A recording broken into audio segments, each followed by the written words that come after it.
जुगाड़ू बहू का ईंटों का कूलर। अरे आज तो गर्मी ने बुरा हाल करके रख दिया संगीता बहू। ओ संगीता बहू, जरा हम सब के लिए गिलास मटके का ठंडा पानी लेकर आना। लाई बाबूजी। चूल्हे पर खाना बना रही संगीता उठती है और मटके से ठंडा पानी निकालने लगती है कि तभी ये क्या, कल शाम को मटके में पानी भर के रखा था, लेकिन ये तो बिल्कुल भी ठंडा नहीं हुआ, बल्कि गर्मी की वजह से मटके का पानी भी गर्म हो गया है। जिसके बाद संगीता को उस गर्म पानी को ही ले जाकर अपने सास ससुर और पति को देना पड़ता है। जैसे ही वो लोग उस पानी को पीते हैं, अरे बहू, तुझे मटके का ठंडा पानी लाने के लिए कहा था, ना कि गर्म पानी। ये गर्मी का कहर और ईंट की भट्टी के काम करके हम गर्मी से कम जूझ रहे हैं, जो तू हमें ये पानी पिला रही है। क्या करूँ माँ जी, मैं तो मटके में पानी ठंडा होने के लिए ही रख कर आई थी, लेकिन सारा का सारा पानी गर्मी की वजह से गर्म हो गया। ये गर्मी ना हो गई हम गरीबों के लिए तो आजाब हो गया।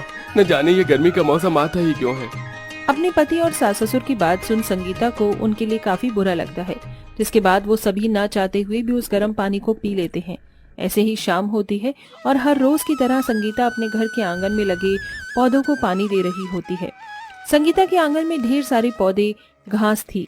संगीता सबको पानी दे ही रही होती है कि तभी वो देखती है, ये क्या, इतनी गर्मी हो रही है, लेकिन फिर भी ये सारी घास और इसकी मिट्टी इतनी ठंडी है। अरे हाँ, जब मैं छोटी थी तो मेरी टीचर ने कहा था कि जमीन के अंदर की मिट्टी हमेशा ठंडी ही रहती है। अगर मैं इनकी मदद से पानी को ठंडा रख पाई तो मेरे परिवार वाले भी इस गर्मी में ठंडा पानी पी सकते हैं। संगीता आंगन से ढेर सारी मिट्टी उठाती है और फिर उसे अच्छे से गिलाकर मटके के चारों तरफ उस मिट्टी को लीप देती है। साथ ही साथ उसके ऊपर ढेर सारी घास लगाकर बाहर से पानी की छींटे मारकर अंदर पानी भर देती है और सिर्फ कुछ ही घंटे में मटके का पानी बिल्कुल फ्रिज के पानी जितना ठंडा हो जाता है। रात को खाने के बाद जैसे ही सभी लोग उस मटके का पानी पीते हैं, अरे बहू, तेरे जुगाड़ से तो सच में ये पानी ठंडा हो गया। अपने परिवार वालों को इतना खुश देख संगीता भी बहुत खुश होती है और ऐसे ही कुछ दिन गुजर जाते हैं। संगीता और सुमित्रा मिलकर एक दिन आंगन में कपड़े धो रही होती हैं। बहू, जरा जाकर हैंडपंप से एक बाल्टी पानी लेकर आना, कपड़े खंगालने हैं। संगीता जैसे ही हैंडपंप चलाकर पानी भरने लगती है तो उस हैंडपंप में से ठंडे पानी की जगह गर्म पानी निकलने लगता है, जिसे देख गर्मी की वजह से हैंडपंप से भी गर्म पानी आ रहा है। अब हम क्या करें? इतनी भयंकर गर्मी में दोनों सास बहू के लिए गर्म पानी में कपड़े धोना नामुमकिन था, जिसके चलते अब दोनों सास बहू परेशान होने लगती हैं कि तभी संगीता के मन में एक और नया जुगाड़ आता है और वो जल्दी से 2-3 बोरी लेकर उसे गीला कर हैंडपंप पर बांध देती है। थोड़ी देर बाद संगीता जैसे ही हैंडपंप चलाती है तो उसके अंदर से ठंडा पानी आने लगता है। अरे वाह मेरी जुगाड़ू बहू, तूने तो इस हैंडपंप के पानी को भी ठंडा कर दिया, नजर न लगे मेरी जुगाड़ू बहू को। संगीता हमेशा अपने किसी न किसी जुगाड़ से गर्मी को दूर करने की कोशिश किया करती थी, लेकिन बढ़ती गर्मी की वजह से सबका हाल बेहाल हो गया था। अरे बाप रे बाप, मुझे तो ऐसा लग रहा है कि मैं अभी भी इनकी भट्टी में ही काम कर रहा हूँ। अरे अब तो इस गर्मी में इस घर में रहना दुश्वार हो गया है। बेटा, इस टीन की छत की वजह से ये सब हो रहा है। सोचा था इस साल इस टीन की छत को हटवाकर और पत्थर की छत बनवाऊंगा, लेकिन पैसों की कमी के चलते इसे न कर सका। टीन की छत होने की वजह से गर्मी में टीन बहुत जल्दी गर्म हो जाया करती थी, जिससे संगीता का पूरा घर ईंट की भट्टी की तरह गर्म हो जाता था। संगीता, अब तो तुझे अपनी जुगाड़ से इस गर्म छत को ठंडा करने के बारे में सोचना ही होगा, वरना इस गर्म छत के नीचे तो हम लोग और ज्यादा दिन तक रह नहीं सकते। संगीता आंगन में बैठी बैठी इतना सोच ही रही होती है कि तभी उसकी नजर हैंडपंप पर जाती है, जिसको संगीता ने बोरे से बांध रखा था। ये देख संगीता के मन में एक और नया जुगाड़ आता है और वो एक एक कर बोरियों को गीला करके अपनी टीन की छत पर रख देती है और उसके ऊपर ढेर सारी मिट्टी डाल देती है, जिससे अब गर्मी की वजह से उन लोगों की टीन की छत गर्म नहीं होती थी। अरे वाह बहू, तूने तो आज हमारी टीन की छत को भी ठंडा कर दिया। और नहीं तो क्या बाबूजी, अब आपको दूसरी छत बनवाने की कोई जरूरत नहीं है। आप लोगों की जुगाड़ू बहू और मेरी जुगाड़ू पत्नी ने इस टीन की गर्म छत को भी ठंडा करके रख दिया। संगीता अपने जुगाड़ से कभी बोरे गीले कर घर की खिड़कियां और दरवाजे पर टांग देती थी, जिससे घर के अंदर गर्म हवा नहीं आती। वहीं कभी सबकी सोने की चटाइयों के नीचे गीली मिट्टी रख देती, जिससे सबको ठंडक मिलती। लेकिन इतने जुगाड़ करने के बाद भी पूरा परिवार मच्छरों से काफी ज्यादा परेशान था। इन मच्छरों ने गर्मी में काट काट कर सारा खून पी ही लिया है। न जाने अब इन मच्छरों से गर्मी में कब राहत मिलेगी। हाय हाय, इन मच्छरों से तो राहत ये सिर्फ कूलर ही दिलवा सकता है। हाय हाय, बिना कूलर के तो ये मच्छर एक दिन हमारा सारा खून पीकर हमें मार ही डालेंगे। गर्मी में बिना पंखे कूलर के गुजारा करना संगीता के लिए भी अब काफी ज्यादा मुश्किल हो चुका था। रोज रोज अपने परिवार को ऐसा परेशान होता देख अब संगीता एक बहुत बड़ा फैसला लेती है। अगर आप और बाबूजी इस उम्र में पवन जी के साथ ईंट की भट्टी में काम करके घर का गुजारा चला सकते हैं तो मैं काम क्यों नहीं कर सकती। बहू, ईंट की भट्टी में काम करना आसान नहीं है। तुझे पता है वहाँ कितनी गर्मी होती है।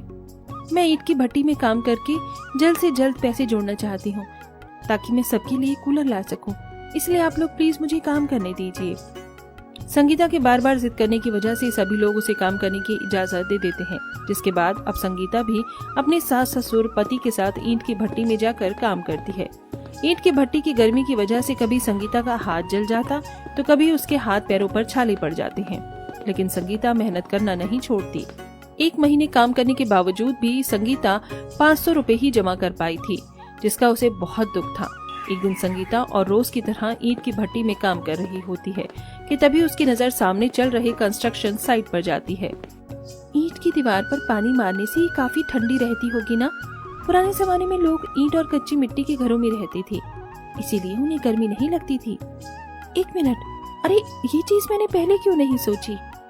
संगीता के मन में ईंट की दीवार को देखकर जुगाड़ आता है, जिसके बारे में वो सबको बताती है। संगीता, तुम क्या कह रही हो? भला ऐसे कैसे हो सकता है? क्यों नहीं हो सकता? ईंट की 4 दीवारें बनकर तैयार कर सकती हैं, तो इनका कूलर क्यों नहीं। हम घर में ईंट की 4 दीवारें बनाएंगे और उसी बीच में से काट कर उसके अंदर एक मोटर फिक्स कर देंगे, जिससे हमारा ईंट का कूलर पूरा बनकर तैयार हो जाएगा। बहू जो कह रही है वो होगा या नहीं ये तो मुझे नहीं पता, लेकिन हम कोशिश तो जरूर करेंगे। क्या पता बहू की इस जुगाड़ और हमारी कोशिश से हमें गर्मी से छुटकारा मिल जाए। सुमित्रा और संगीता की बात सुन पवन और रघु इस बात के लिए मान जाते हैं, जिसके बाद अब संगीता सबके साथ मिलकर ईंट की मदद से कूलर के आकार का ढांचा तैयार करती है और उसके अंदर मोटर लगाकर उसके चारों तरफ गीली मिट्टी और घास एक कपड़े की मदद से बांध देती है और उस पर पानी छिड़क देती है, जिससे जैसे ही अब वो लोग प्लग लगाकर बटन चालू करते हैं तो उस ईंट के कूलर के अंदर से बिल्कुल ठंडी ठंडी हवा आती है। बहू, इस ईंट के कूलर के अंदर से तो बिल्कुल असली कूलर की ठंडी ठंडी हवा आ रही है। हाँ माँ जी, और हमें तो इसके अंदर पानी भरने की भी जरूरत नहीं है। हम बस इसकी दीवारों को गीला कर देंगे और ये ठंडी हवा देंगी। आज तो सच में मेरी जुगाड़ू बहू ने कमाल कर दिया। मेरी तो भगवान से यही प्रार्थना है कि हर जन्म में मुझे तेरी जैसी जुगाड़ू बहू मिले। संगीता के ससुराल वाले उसके इस जुगाड़पंती के लिए काफी ज्यादा तारीफ करते हैं। इसी के साथ अब जब भी कोई संगीता के घर पर आता तो उसका बना हुआ जुगाड़ का ईंट का कूलर देखकर हैरान रह जाता। संगीता बहू, तेरा ईंट का कूलर तो सच में काफी ज्यादा बढ़िया है। हम लोग भी तुम्हारी तरह ही गरीब परिवार से हैं। अगर तुम हमारे लिए भी ऐसे ही ईंट का कूलर बनाओगी तो ज्यादा नहीं, लेकिन मैं तुम्हें थोड़े पैसे तो दे ही दूंगी। क्या तुम मेरे परिवार के लिए भी ईंट का कूलर बनाओगी? हाँ काकी, क्यों नहीं, मैं जरूर बनाऊंगी आपके परिवार के लिए अपनी जुगाड़ से ईंट का कूलर। आस पड़ोस में रह रहे लोगों को जैसे ही संगीता के जुगाड़ से बनाए हुए ईंट के कूलर के बारे में पता चलता है तो वो भी संगीता से अपने घर में ईंट का कूलर बनवा देते हैं, जिससे उन्हें गर्मी से राहत मिलती है।